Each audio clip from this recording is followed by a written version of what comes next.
भारत विश्व गुरु बने और इस दुनिया का नेतृत्व जो है भारत करे। दुनिया में कोई ऐसा नेता नहीं है जो नरेंद्र मोदी जी का मुकाबला कर सके। हमारे यहाँ सभी कार्यकर्ता हैं, तो कोई कितना ही बड़ा नेता है। पार्षद की तरफ से हमारे जो कार्य हैं, एक तो पहले सरकार की तरफ से अलग अलग तरीके से गाइडलाइन चेंज होगी और फिर जो है चुनाव का समय आ गया तो हमारे कुछ काम जो हमने शुरू करने थे वो अभी हमारे कुछ काम पेंडिंग में है। और जैसे ही 4 तारीख के बाद जो है आचार संहिता हटती है तो हम अपने कामों की गति को जो है बढ़ाने का काम करेंगे। जिला परिषद की तरफ से जो काम है उनको जो है तेजी लाने का प्रयास करेंगे। जिला पार्षद की क्या जिम्मेदारियाँ हैं? जिला परिषद में हमारे यहाँ मेरे जिला परिषद के 7 गाँव हैं और सरकार की गाइडलाइन के हिसाब से सरकार ने विकास कार्यों को अलग अलग रूप में बांटा है। जैसे सरपंच के जिम्मे अलग काम लगाए गए हैं, हमारे ब्लॉक समिति के अलग काम लगाए गए हैं और जिला परिषद का जो सदस्य है उसको अलग काम कर दिए गए हैं। जैसे PHC में कोई हेल्थ सेंटर में कोई काम है या कोई खेल का स्टेडियम है उसको, या खेत के रास्ते के पक्के कराने वाली बात है। तो अलग अलग कार्य जो है सरकार ने गाइडलाइन के माध्यम से अलग अलग कार्य अलग अलग सरपंच हो, जिला पार्षद हो, ब्लॉक समिति को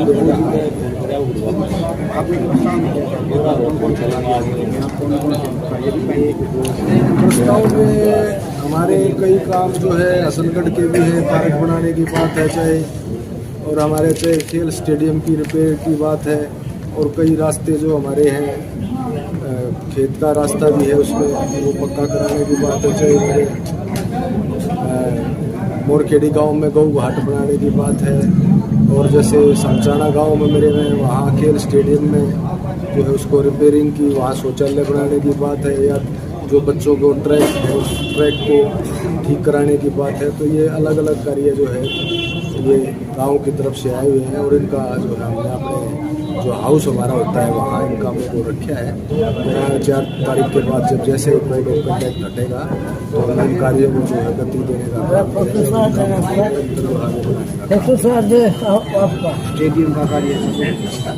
ये अब इस काम शुरू नहीं हुआ है। अभी आचार संहिता होने के बाद जो है बीच में ये काम रुक गया, इसके बाद जो है ये कोड ऑफ कंडक्ट खत्म हो जाएगा तो राजेश जी आप क्या आगे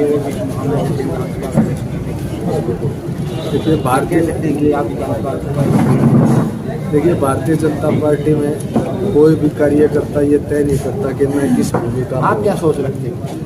मेरी सोच है कि मैं जो है जो मुझे जिम्मेवारी देती है पार्टी, चाहे वो पार्टी मुझे दरी बिछाने की जिम्मेवारी दे, चाहे मुझे बूथ पर बैठने की जिम्मेवारी दे या बूथ की पर्ची बनाने की जिम्मेवारी दे, भारतीय जनता पार्टी का कार्यकर्ता कभी कुछ मांगता नहीं, वो देश सेवा में जो है अपना निरंतर अपना सर्वोच्च देने का काम कार्यकर्ता जब तक जो पार्टी का आदेश होगा कार्यकर्ता है तो काम कार्यकर्ता के रूप में। हमारे यहाँ सभी कार्यकर्ता हैं, तो कोई कितना ही बड़ा नेता है वो सभी जो है भारत माता के सेवा करते हैं और आप अपने जो जिम्मेवारी की उसका निर्वहन। राजेश जी क्या आप किसी संगठन से जुड़े जैसे RSS में? जी बिल्कुल, IS में RSS से जुड़े हुए हैं, आर्य समाज से जुड़े हुए हैं और ये जो उनका संस्कार है वो हमारे अंदर है, चाहे वो RSS का संस्कार हो चाहे हमारा आर्य समाज का संस्कार हो। ये संस्कार हमारे माता पिता ने हमें दिए हैं और आर्य समाज से हमें संस्कार दिए, हमारे अपने RSS से जो है तो वहाँ से संस्कार दिए। आर्य समाज के अंदर आर्य भी करके कैंप तो मैंने नहीं अटेंड किए, लेकिन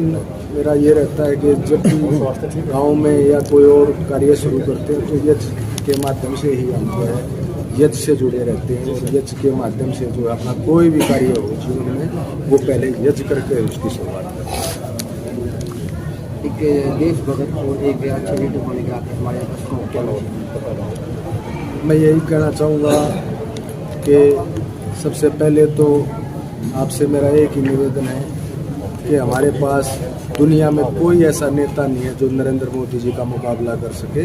तो 2024 में चुनाव है तो हमें अवसर मिला है एक बार फिर तीसरी बार मोदी जी जो है देश के प्रधानमंत्री बने और भारत का जो सपना है कि भारत विश्व गुरु बने और इस दुनिया का नेतृत्व जो है भारत करे। ये हमारी जो है भारत देश में अक्षमता है और हमारे पास इतना बड़ा नेता, इतना अच्छा नेतृत्व है। तो मैं सभी दर्शकों से आपके माध्यम से, आपके चैनल के माध्यम से सभी आपके दर्शकों को कहना चाहूँगा कि एक बार फिर जो है मोदी जी के साथ खड़े हुए और हमारे प्रत्याशी डॉक्टर रविंद्र शर्मा जी के हाथ मजबूत करने का काम करें और एक बार फिर जो है केंद्र में मोदी जी के नेतृत्व में सरकार बने और देश जो है एक बार जो मोदी जी का सपना है कि 2049 तक जो है हमारा देश विश्व की जो शक्तिशाली देश है उनके कतार में